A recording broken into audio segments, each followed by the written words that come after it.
Hey everyone, it's Justin with Epic Game Time, and I'm here bringing you a new deck, Simic Ramp. This deck is really cool in the sense that it lets you play a whole lot of mana very fast and then get into like turn 4 Oblivion Sowers and turn 6 Ulamogs. We're casting Ulamog in Standard without Marvel, not on the cheap, but we're doing it pretty quickly. And here's how we're doing it. So, we'll start with the lands. 4 Botanical Sanctums, 6 Forests, 1, 2, 3, 4, 5 islands, 4 Lumbering Falls, 2 Sanctum of Ugins, and 4 Shrine of the Forsaken Gods, and 2 Woodland Streams. Now let's go up to the spells.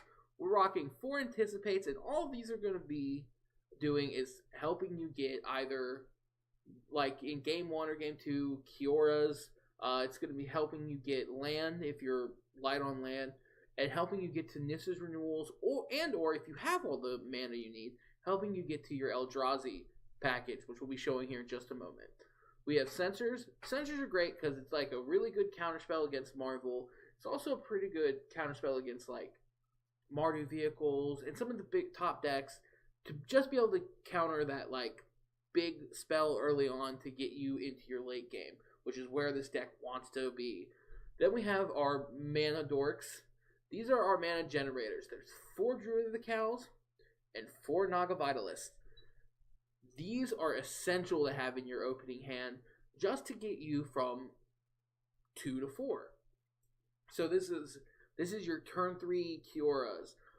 This can be your turn 4 to 5 Oblivion Sowers. So this is how you do that. Then we have, of course, Kiora. Kiora is a wonderful planeswalker for this deck. She interacts quite nicely with basically everything. Helps us ramp with her untap ability. Her -2 helps us find creatures or lands, so she's definitely useful. Then we have Crush of Tentacles. This is a card that has won me a lot of games. Crush of Tentacles helps us reset the board if our opponent is getting a little too fierce with us before we can cast any of our Eldrazi. It also is a great game ender. If you can like anticipate into Crush of Tentacles, well then you get an 8/8 octopus token and then start beating with that. We have, of course, our big ramp spell, which is Nissa's Renewal. Gain 7 life, get 3 basic lands out of our deck. So it thins our deck so we can start hitting our big things. It also ramps us. So this card, absolute 4 of, wonderful. And 2 pull from Tomorrows. Well, we have all these lands, we have all this ramp. Why not have a card that lets us draw a bunch of cards off the top of our deck? 2 pull them from Tomorrows helps us get through land clumps, and just helps us draw into the end of the game. Well, you saw all of our ramp. Now the question is, how do you win with this deck? What bombs do we have? Well, early, the bombs we have is Oblivion Sower. Oblivion Sower can come down on turn 4 or 5, 2 of your mana creatures, and 4 lands. And that is devastating for your opponent because you're ripping cards off the top of their deck, exiling them, and also you're getting lands, so it ramps you further. So it's a big creature, really hard to deal with, and it ramps you further. This thing is out of Magma Spray range, it's out of Sweltering Sun range, out of Radiant Flame range, and most importantly, out of Harnessed Lightning range. Then, once we have our Oblivion Sowers active, we're hitting with Lumbering Falls, we're rocking with Oblivion Sowers, we go to our big guys. For first, Void Winnower. Void Winnower is just a really nice all-around big creature that can close out the game. We can hit 9 mana very quickly in this deck, and being able to shut our opponent off of even costing spells is huge. So they no longer can play Marvel. They no longer can hardcast it. Ulamog. They can no longer play Heart of Kirin. They can no longer play Cast Out. All of these cards that really get this creature, they can't play anymore.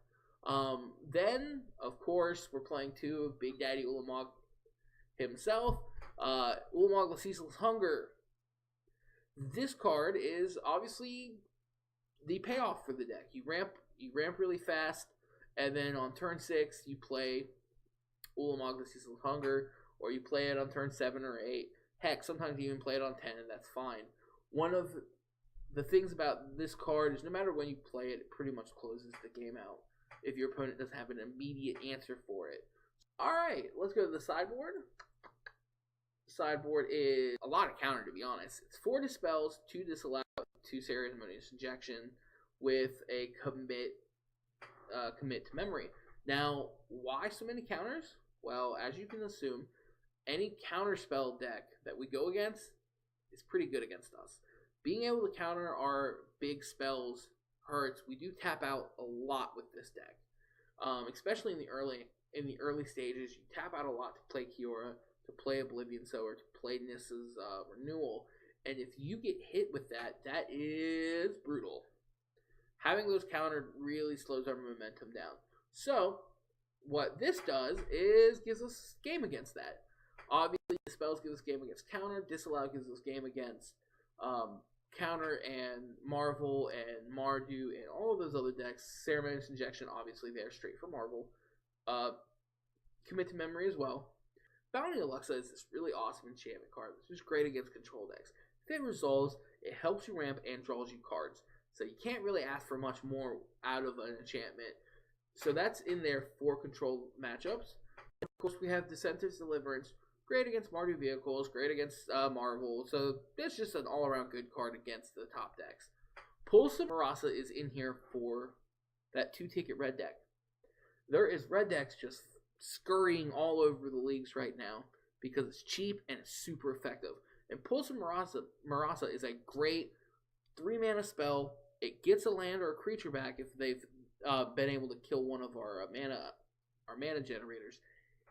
And it gains a 6 life. That's such a setback for those red decks. Well, that is Simic Ramp. I hope you all liked it. If you have any questions about it, leave me a comment down below. I'd love to answer it. Also, check me out on my stream, which is www.twitch.tv/epicgametimestream. The link will be in the description below. So thank you all so much for watching, and I hope you liked it. Hey everyone, thanks for watching. If you like what you saw, hit the subscribe button below. Also catch the next video coming up. I'm Justin for Epic Game Time. You've been my epic viewers. I hope you all do something epic today. Thank you.